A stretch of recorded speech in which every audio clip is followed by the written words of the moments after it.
Jacko here from rootedlife.co.uk, and today we're talking about kombucha, which is a living thing. Scoobies, we've got a couple of Scoobies over here. It's so easy to do kombucha, so good for you, good health, that even I can do it. If I can do it and I'm an idiot, then you definitely can. And we're going to show you. But come and have a look at the Scoobies. This is actually my original Scooby. Scooby-Doo. It's a living mother. It's fermented green tea in there.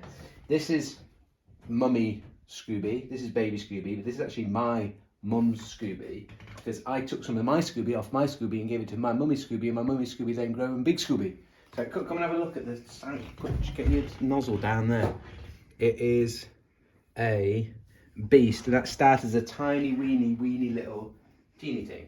So to say this is easy is like an understatement. It is fermented green tea. So what does that mean? It means green tea, and it means sugar, and it means hot water. I've boiled the kettle, it's cooled off slightly, and all we're going to do is chuck some, other brands are available, but organic, go organic, why wouldn't you? We're going to chuck some tea bags in, and I've got 2, 4, 6, 8, 10 tea bags, boom, and then water in the kettle, boiled, we can all do that. Stick that.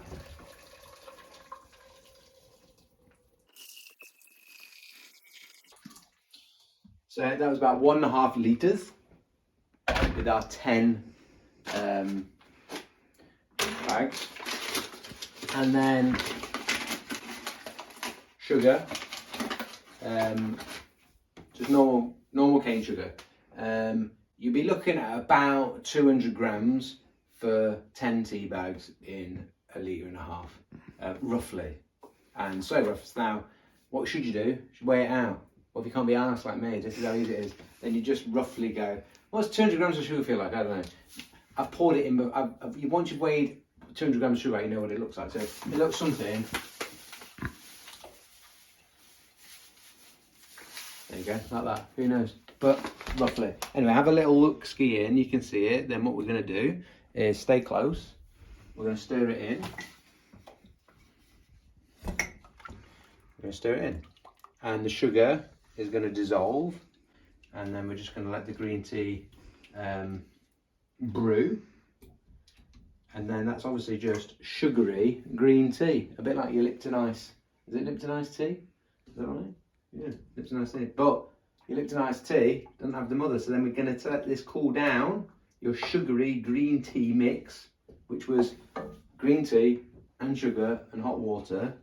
We let it cool down, and then we stick it in with the mother. Once it's cool, because you've got to be nice to your mother, you've got to look after your mother.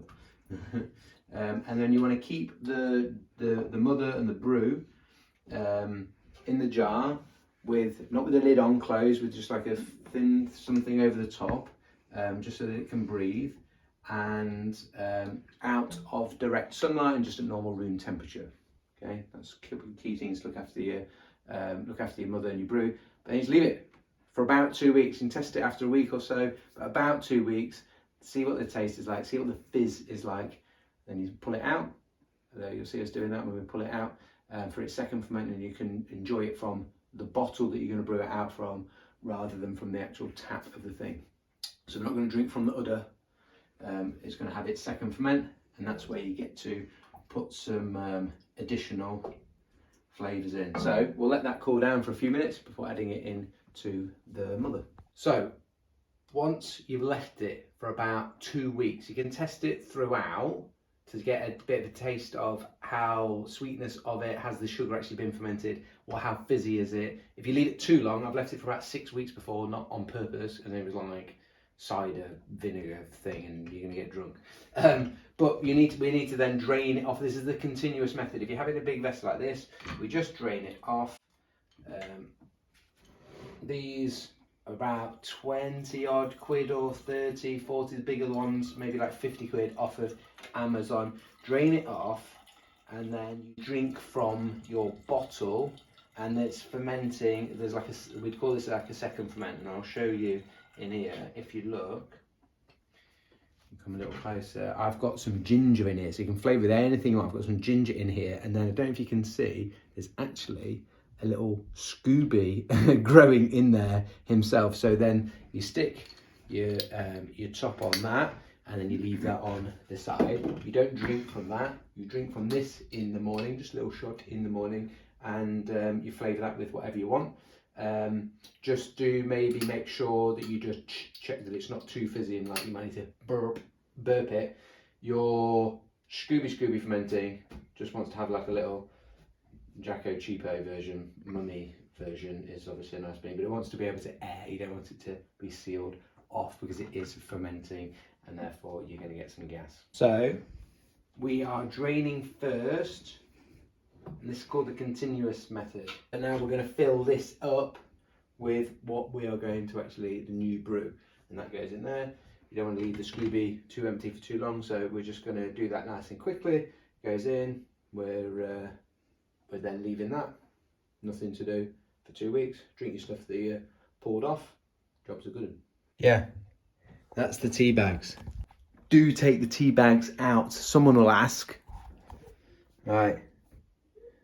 That says brew. That's got to go in. That's got to go in. There.